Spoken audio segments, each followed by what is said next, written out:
All right, so it is going to be the Hunter, as you did call it, man. Hunter versus Hunter here, versus Hype. Going to be a pretty exciting one. Now, you talked about the advantages that that this kind of face Hunter, for lack of a better terminology, has against this mid-range Hunter. And now, why is that? Is it just more because they don't have enough time to actually develop their board, get to a stage where they can kind of take control? Are they just taking too much damage throughout the game? Or is it more just about the removal spells and the traps and stuff that are so tough to deal with? Why is it that it's so advantageous? It's sort of a combination of all those effects. Cards like Leper Gnome are really tough for this Hunter deck to deal with because its only real answer to it at the get-go is Stone Tusk Spore. It typically doesn't run any traps, and the reason it doesn't run traps is because of its Fear of Flare. And at the same time, Flare now is not as popular of a card because there's just frankly isn't as many Hunters anymore. Yeah. So I like his turn 1 play of Stone Tusk Spore here. He knows he has to take an aggressive stance as much as he can. But at the same time, it's like he's not the aggro deck in this matchup. He has to figure out a way to do it, but he's got to get control of the board first and foremost, and he has to make sure that traps aren't going to present a huge threat to him because cards like Explosive Trap are going to wipe his board, and a card like Misdirection, if you play into it wrong, it can deal you 4 or 5 damage, and at the same time stem 4 damage from Hype's position, so big swings can happen. Well, and Hype has a very strong turn 2 and turn 3. He has double Animal Companion. He held on to both of them. He pointed out the Animal Companion now. He is going to get to Nisha, and he is going to have his next Animal Companion for right after that. So, I mean, that's pretty strong opening here, it seems like, from Hype. Yeah, I'm actually really surprised that he chooses to track here instead of using Kill Command, which is, it says he wants to use Hunter's Mark. So Hunter's Mark is a little bit more difficult to use in this matchup. Of course, tracking into Scavenging Hyena, though, again, this is the Gnimsh luck. You're looking at a 4/3 now facing down. And so he's kind of accomplished his goal that he wants to. He wants to get a little bit of board control and start pressuring. It starts very early into this game. Yeah. And now Hyped is sort of on the responding end of this, which is not where you want to be with a deck that is meant to just play charges and attack your opponent's face. Yeah, and I mean, now do you go with the Animal Companion? Because if you get the Leoric, that's pretty worthless against this draw. If you get, he's gonna go for it anyway. He does get another Misha, so not the worst. I mean, you can Kill Command this one off though, and that's that high main pretty brutal, man. Is a huge draw, by the way. Tundra Rhino is going to come down on turn 5, and then you're going to see a charged Savannah Highmane coming out in the next turn. And you notice Hyped has the wrong trap in his hand right now. Explosive Trap is not going to be getting the work done. He needs to start responding to this 4/3 as well. And then after that, he has almost no viable answer. Oh my gosh, he's actually going to use this Iron Beak Owl. And this may come back to haunt him because this Tundra Rhino is going to be a huge threat. Oh my gosh, a second Savannah Highmane! 2 Savannah Highmanes plus the Tundra Rhino, just absolutely brutal. But you could see Hype was feeling the pressure there, man. He just felt like he had to get something done. He needed to be able to get something happening here. So he goes for the card draw, and yeah, he can easily take this out with an Eaglehorn Bow.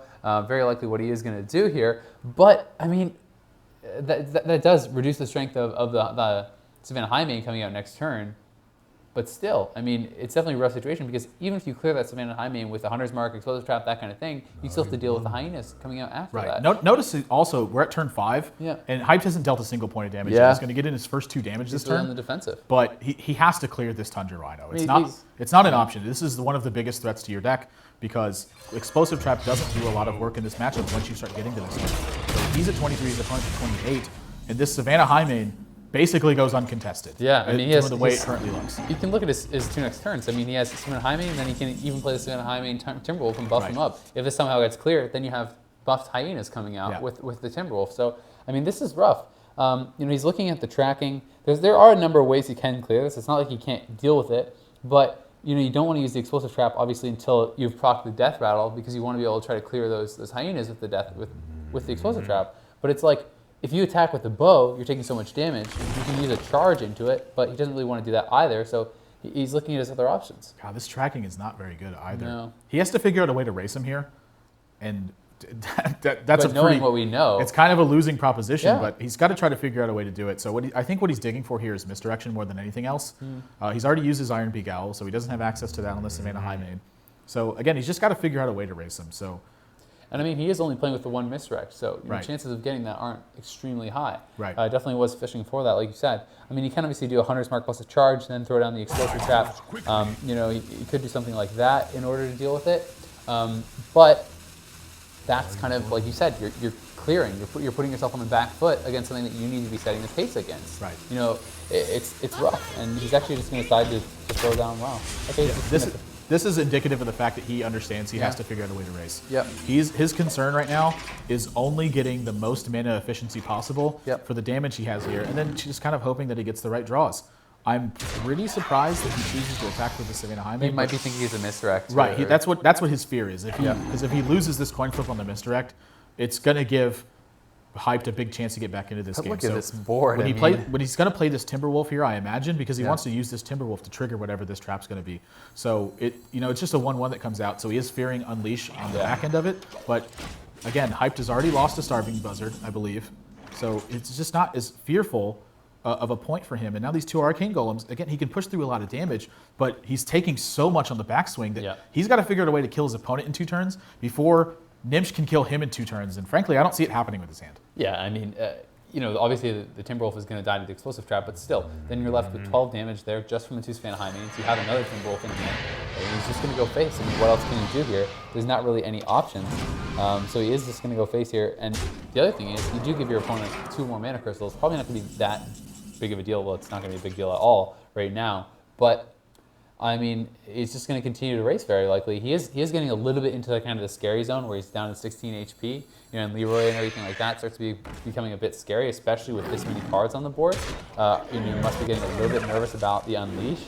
But I mean, look at the card draws off the Buzzard with the Death Rattle, very nice. Yep. And that's not a good draw right now. Yeah. And this is such a huge critical turn because if you look at it, Hyped had a Wolf Rider in his hand, and he's also got this bow down, and he's got this Explosive Trap. So this Explosive Trap's going to put Gnimsh down to 14. Yeah, this bow's going to put him down to first. 11, and then he's got Leroy and the Wolf Rider to potentially deal these last few points of damage. So again, I like this Unleash for 1 just to take that out prior to using this Timberwolf to pop this trap too. I like that. And now you notice he's hedging his board against Unleash the Hounds here by the way he used the order of this. He doesn't want these 2/2s on the board. He wants 1 giant threat, and he wants his giant threat to push through as much damage as it can. But now you're in a different kind of race where suddenly Hype has figured out a way to stave off a lot of this damage. So we're in a race scenario again. It's going to come down to these last couple of draws, whether or not Hype can draw well, and whether or not Gnimsh can finish him off next turn or not. Yeah.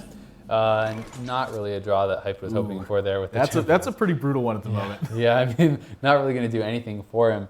And I was going to say, although he did obviously clear out those 2/2s, he still did have 3 minions on the board. So if there was something like an Unleash Buzzard in his hand, he'd be feeling pretty good right now. Right. But I mean, really, there's no other option besides throwing down the Wolf Rider and going face. I mean, you can't really start to clear at this point. But at the same time, he's going to be dead next turn. So it's like, what can you really even do? Well, he's looking at 13 damage on the board at the moment. Yeah. So if Gnimsh doesn't have a damage in his hand, that's pretty much the only way that Hype ends up winning this game. Yeah. I think you stick to your game plan. You just keep charging the face. You let it rip and just hope it works out in the end. I actually don't even think you have to play this Wolf Rider this turn. Really? Okay. Because one of the cards that you need to draw to kill him is Leroy anyway. Yeah. So you're looking at, if he deals him 6 more damage this turn, he's going to fall to 6. Yep. So then he's going to die from the Timberwolf kill command, or I'm sorry, he just dies from a kill command in general because he's got 3 more damage from his bow. But one of the things he's thinking about is if his opponent taunts up here, is he going to be able to get this charge damage through? So his option is whether or not he wants to play this Wolf Rider because Wolf Rider will make him die to an Unleash because of that 1 extra damage, or whether or not he holds it in his hand and hopes that he doesn't see a taunt, and then he gets a little bit lucky and he can pick him off with whatever top deck he may get. Yeah, and I mean, it looks like he's probably going to end up going for it, and he is. And I mean, it's a tough decision. Either way, I mean, he only needs 1 more damage, and it's very likely that the Hunter is going to be able to figure out 1 more damage, man. And is he actually thinking about clearing? Wow, okay, he's actually considering taking out the Timberwolf there. Taking 1 damage to kind of reduce 2, but this actually prevents him from dying to 1 extra damage now because he just removed 3 damage from the board. So now Gnimsh actually has well, really only 2 because he takes the 1 damage for doing it. So yeah, so he has 10 damage on the board right now with his hero power. So he's actually going to have 3 extra damage this turn. Yeah. And oh man, Hound Master. That's going to be a tough one to push through. Yeah. I see the River Crocolisk attacking this 3/1 here, and then I see having an 8/5 taunt and then this 2 extra damage. So these are some massive critical draws that are going back and forth in this game, and this is what Hunter's all about. So I think Gnimsh is a little bit lucky again to be in this position where he has stemmed a lot of damage because he was able to pressure his opponent's board. And at the same time, though, I think Hyped in this position is a little bit lucky to even be able to win the game, given how strong Gnimsh's start has been. Yeah, and I mean, he is going to go for on foot. Is he going to clear here, or is he just going to start to go face? I mean, he could just go face, but we'll see. I like clearing here a lot more than I like not clearing. I mean, it makes a lot of sense. Yeah. You know, he is going to obviously put him It's pretty unlikely that Hyped can deal with the entire board. Yeah. And any that plus the hero power is going to be lethal. So now, Unleash the Hounds. That's not going to do it quite, I don't think. No, I mean, he 2, has 3, 4, 5. You only look at 7 damage there. Yeah. So he can't quite clear the board. This is going to be game 2 over to Gnimsh now, because these 2 extra hyenas are going to be just enough to make sure that he can't push through. He can't attack any of the minions with the bow, or he's just dead. And yeah, he recognizes it. So GG over to Gnimsh. Gnimsh able to pick off this game in a matchup that I would not consider him a favorite in. Very close game. Well played. Just in case, by the way, he could have been able to finish him off. Gnimsh just would have gotten lucky anyway. So. Yeah, he did have to draw that kill command. He's going to show it off and rub it in a little bit. Yeah. But that's the second game. They're going to Gnimsh. Ooh, golden tracking picking up too. That's a huge one. We were talking about it earlier, the value from the